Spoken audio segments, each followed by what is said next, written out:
السلام عليكم ورحمة الله تعالى وبركاته. مرحبا بكم. نكملوا الرحلة ديالنا ومسيرتنا في حياة أشرف البشر سيدنا ونبينا وشفيعنا وحبيبنا محمد عليه أفضل الصلاة وأزكى السلام. وصلنا الآن للسنة السابعة من الرسالة. اشتد كثير الظلم والعذاب على محمد صلى الله عليه وسلم وأتباعه. وهنا كتنزل واحد الآية 28 من سورة الكهف. بسم الله الرحمن الرحيم. واصبر نفسك مع الذين يدعون ربهم بالغداة والعشي يريدون وجهه ولا تعد عيناك عنهم تريد زينة الحياة الدنيا ولا تطع من أغفلنا قلبه عن ذكرنا واتبع هواه وكان أمره فرطا. الله كأمر النبي ديالو بالصبر ومتابعة الكفاح. فهذه المرحلة اللي اشتد فيها الظلم والعذاب على الأتباع ديال محمد صلى الله عليه وسلم كيبان الدور اللي لعب أبو بكر الصديق حيث كان كيمشي يعتقهم. وهنا نزل فيه الله سبحانه وتعالى وسيجنبها الأتقى الذي يؤتي ماله يتزكى وما لأحد عنده من نعمة تجزى إلا ابتغاء وجه ربه الأعلى. هذه نزلت في أبو بكر. هنا الرسول كأمر الأتباع ديالو باش يعاودوا يهاجروا الهجرة الثانية إلى الحبشة، وكانوا 83 رجل و17 المرأة. شوفوا الظلم ديال قريش ملي شافوهم مشاو واستقبلهم النجاشي ملك الحبشة، تبعوهم وداو معاهم الهدايا، هي رشوة لأهل الدين اللي كاينين في الحبشة، وقالوا لهم باش يتوسطوا لهم عند الملك باش يرجعوهم لهم يكملوا فيهم العذاب. وكان كيترأسهم جعفر بن أبي طالب. فملي وصل هذا الأمر لملك الحبشة استدعاهم، اجيو شنو كتقولوا فهاد الناس ديال مكة اللي بغاوكم ترجعوا عندهم؟ جعفر بن أبي طالب هو اللي واخد الكلمة، هو يقول داك الحديث ديالو المشهور: حنا كنا جهال، كنعبدوا الأصنام، كنسيئوا الجوار، كناكلوا الميتة، حتى جا رجل منا كنعرفوا النسب ديالو وكنعرفوا شكون هو وأمنا به. الملك قال لي اشنو عند هذا الرسول ديالكم؟ قال لي نزل عليه القرآن. قال لي واش تقدر تقرا لي بعض الآيات منه؟ هنا جعفر كان مطور بزاف. ملك الحبشة نصراني، شوفوا شنو غادي يقرا عليه جعفر بن أبي طالب. بسم الله الرحمن الرحيم. كافها يا عين صاد.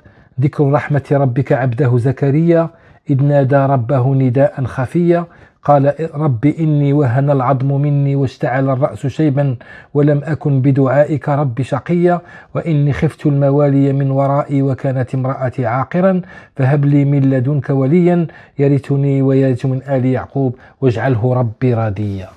قرأ عليه سورة مريم.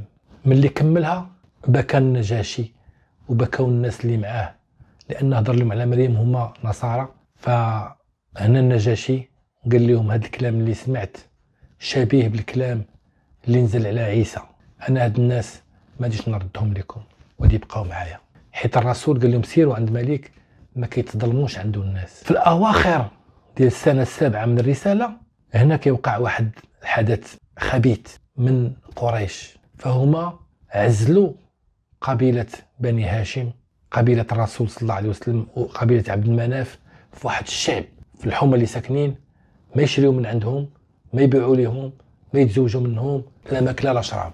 ودام هذا الحصار 3 سنين، 3 سنين من المجاعة، 3 سنين من العطش ومن العذاب الأليم. من بعد 3 سنين كيقوموا واحد الجوج منهم ماشي مسلمين، وهما هشام بن عمر وزهير بن أبي أمية. قال لك هادشي حرام، هادشي عيب، يلا نجمعوا بعض الناس ونمشيو للكعبة نتفاوضوا ضد هذا الحكم الجائر. وهذا الشيء اللي كان، تجمعوا جماعه صغيره ومشاو. اللهم هذا منكر، هذا العهد خصو يتنقض. وهنا ابي طالب عم ديال الرسول كيقول لك حدثني ولد خويا اللي هو محمد عليه افضل الصلاه والسلام ان القرده دوك القراد الصغير كلا داك الصحيفه اللي معلقين هما في الكعبه اللي فيها ممنوع منعا كليا تبيع ولا تشري ولا تزوج ولا تتعاون ولا تمشي ولا تدخل للشعب ديال ابي طالب، كلاتها كلها خلات غير باسمك الله. في نهايه السنه العشرة وبدايه السنه 11 كيموت ابو طالب عم الرسول، كيموت السند كتموت القوة اللي كانت حامياه، كيموت الجدار الأمني اللي كان محمي به رسول الله صلى الله عليه وسلم وهو على فراش الموت. فالرسول واقف عند راسه تيقول ليه يا أبا طالب قل لا إله إلا الله وكنضمن لك شفاعتي أمام الله. وأبو جهل تيقول ليه ما تموت إلا على دين أجدادك. هو كيموت قال أنا على ملة أبي طالب. وهنا اختلفوا العلماء، البعض قال لك مات مسلم والبعض الآخر قال لك مات مشرك. بعد شهر و5 أيام من الموت ديال عمو أبي طالب كيتلقى محمد عليه أفضل الصلاة والسلام ضربة العمر، أكبر ضربة حزن في حياته، كتموت السيدة خديجة رضي الله عنها. وهذا العام تسمى بعام الحزن. ماتت أمنا خديجة رضي الله عنها وهي 65 سنة، وقالوا هذيك 3 سنين ديال الحصار هي اللي أثرت فيها بزاف وضعفتها حتى أدت بها إلى الموت. وأمنا خديجة ما مذكوراش بزاف في السيرة وما مذكوراش بزاف في الحديث، إلا أن جبريل نزل عند محمد عليه أفضل الصلاة والسلام وقال له بشر خديجة بقصر من قصب. قصب هو اللؤلؤ. و4 ديال النساء اللي مبشرات بالجنة، كاينة مريم العذراء وكاينة خديجة بنت خويلد وبنتها فاطمة وأسية امرأة فرعون. هنا الرسول صلى الله عليه وسلم حس بأنه خصو يبدل المكان، قال أدي نمشي للطائف، وبين مكة والطائف شي 100 كيلومتر، وباش ما يتفضحش خرج هو وزيد بن حارثة اللي كيسميوه زيد بن محمد ومشاو على رجليهم للطائف. فين هادي يمشي؟ هادي يمشي لعند قبيلة الثقيف اللي من أكبر القبائل تما، وغادي يشوف 3 ديال ولاد الزعيم ديالهم، جلس معاهم شرح ليهم الدعوة ديالو، رفضوه رفض كبير. وملي رفضوه طلبهم قال لهم زعما ستروا عليا عند مكة، ما تقولوش بأنني جيت. قالوا لي بالعكس، دابا غادي نصيفطوا شي حد يعلمهم بأنك هاش درتي واش فعلتي واش درتي. وجمعوا كاع دوك الناس ديالهم وجراو عليه بالحجر، واللي عنده شي حاجة تخرج من المدينة. تصاب زيد في الراس ديالو وتصاب هو في رجليه الكريمتين. هنا وقف الرسول صلى الله عليه وسلم باش يصلي 2 ركعات.